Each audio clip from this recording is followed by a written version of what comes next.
महाराज जी, आप तो पूरे देश में भ्रमण करते रहते हैं और सदैव से, जैसा कि आपके विषय में जानकारी है कि आप गौवंश को बचाने के लिए और गौहत्या को रोकने के लिए संघर्ष करते रहे हैं।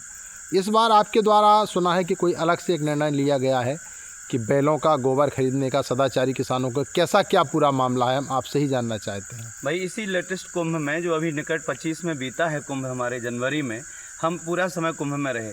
हमारे राठ क्षेत्र के कुछ भक्त गए। एक हमारे किसान हैं अमरनाथ जी, जो टेकरिया गांव से आते, उन्होंने बताया कि जो लौकुश स्वदेशी नाम के जड़ाखर के योग प्रचारक थे बाबा रामदेव के योग समिति में, उन्होंने किसी किसान की गांव की ज़मीन, उनके पास ज़मीन नहीं है लौकुश के पास, तो उन्होंने किसी की ज़मीन अधिया पे ली, बटाई पे ली, और इस शर्त पे उसने दी किसान ने कि हमारी खेती को तुम विषमुक्त करोगे, माने प्राकृतिक करोगे।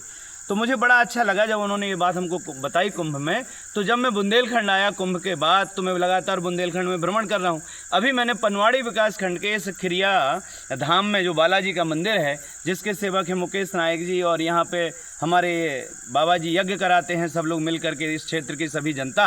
आइए बाबा जी, तो हम चाहते हैं कि यज्ञ संस्कृति का आधार तो भारतीय गौवंश है, उसको यज्ञेश्वरी ही कहा जाता है। तो बुंदेलखंड की दुर्दशा देखते हुए, हमारे यहाँ नदियाँ हैं, पहाड़ हैं, जंगल हैं, इसके बाद भी हमारे बुंदेलखंड में जड़ाखर गांव में लगभग कैंसर के मरीज ज़्यादा हो गए हैं, और लगभग हमारे गांव में भी 10 आदमी मर गए। मैं चौका गांव से आता हूं, मेरी जन्मभूमि, हमारे गांव में ही 10 आदमी कैंसर से मर। किशोरी कुशवाहा, जो कुशवाहा लड़का था, हमारी माँ और उसकी माँ एक ही गांव की हैं, अलीपुरा की, तो वो मौसी का लड़का था, उसको काछन मौसी कहते थे। जब आती थी सब्जी बेचने, भैया कछू तो ले लो, तो वो किशोरी, उसका इतना प्यारा बच्चा था, लेकिन कैंसर में ख़त्म हो गया। तो मैं चाहता हूं कि बुंदेलखंड में अभी संभावना है, जो गौवंश गौशालाओं में मर रहा है भूखा प्यासा, क्योंकि सरकारें तो खाद को एक तरफ समस्या बना दिया कि हम खाद देंगे नहीं तुमको, उधर गौवंश किसानों की, इनकी प्रधानों की बाड़ों में भूखी मर रही हैं। किसान ने अपनी संपदा को विपदा बना लिया है। तो हमने अभी ये सोचा कि इस खिरिया धाम पर रुक करके पूरे 15-17 बुंदेलखंड के जिलों में हम यहीं से एक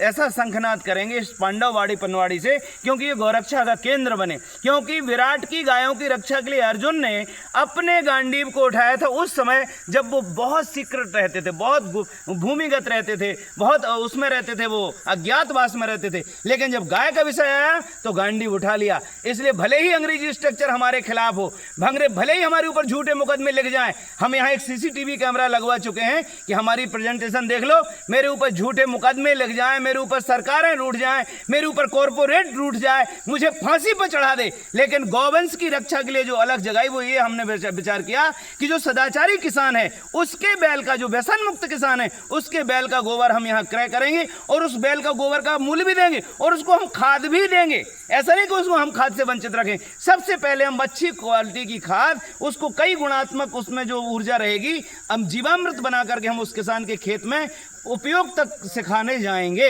ये, और वो हमने 7 गांव गोद लिए हैं बालाजी के सराउंडिंग, जो 7 गांव है, बेंदो और नैपुरा और सतौरा और आपका धवार और आपका ये मारकपुरा, इस तरह से लोहागढ़, ये खिरिया कला, ये सारे खिरिया खुर। पुष्ट कर दी एक चीज़ और बोलने का, हमें यहाँ जैसे पता चला, मुकेश नायक जी को भी हमने प्रेरित किया है, क्योंकि इनके पिताजी, उन्होंने बताया कि हमारे पिताजी, हमारी बुआ और हमारी बहन इन कैंसर से ही हुए हैं, इसलिए उन्होंने रुझान बनाया। हमको यह है, हम जैविक खेती के लिए इसीलिए चाहते हैं कि हमारा देश स्वतंत्र है, सब लोग। इस खिरिया धाम पर हम इसलिए आए क्योंकि एक बार हमने अपने चौका में, जब हम 2006 में कसाईयों से 200 नर गौवंश